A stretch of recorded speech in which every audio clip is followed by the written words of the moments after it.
আসসালামু আলাইকুম রহমতুল্লাহি ওয়া বারাকাতুহু। আমি হাটহাজারী মাদ্রাসার একজন খাদিম হিসেবে উম্মতের কিছু দায়িত্ব আছে, সেই হিসেবে আমি কিছু কথা বলতে চাই। সেটা হলো, আগামীকাল 12 তারিখ এই মুসলিম উম্মতের জন্য বিরাট একটা দিন। এই সময় ভোট অধিকার ইস্তেমাল করার বাংলাদেশের নাগরিকের উপরে বিরাট একটা হক। কিন্তু এই হকটা ইস্তেমাল কেমন জায়গায় হবে? কারণ এটা হলো একটা আমানত। এই আমানতের আদায়গি যেন সঠিক হয়।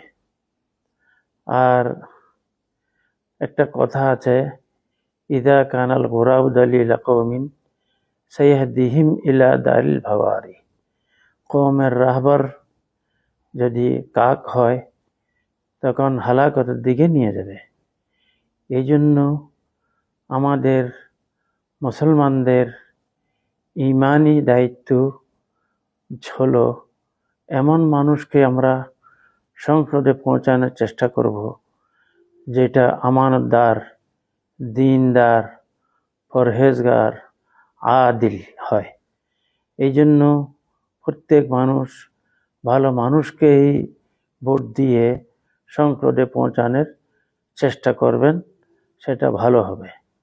আর এটা তো প্রকাশ্য কথা, আলিম আর গায়র আলিমের মধ্যে অনেক তফাৎ আছে। আলিমকে যদি আমরা আমাদের মাথার উপর যদি বসাতে পারি, তাহলে আমরা সঠিক দিন পাব, সঠিক দুনিয়া পাব, যেটা আমাদের আখিরাতের জন্য বিরাট একটা সামান হবে, বিরাট একটা নিয়ামত হবে, বিরাট একটা কাজ হবে। এই হাটহাজারীর বুকেও মাশাআল্লাহ আল্লাহ তাআলা সেরকম মানুষ রেখেছেন। আমরা বিবেচনা ভালোভাবে করেই সিদ্ধান্তটা নিলে ইনশাল্লাহ ভালো হবে।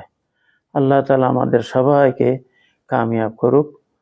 আসসালামু আলাইকুম রহমতুল্লাহি ওয়া বারাকাতুহু।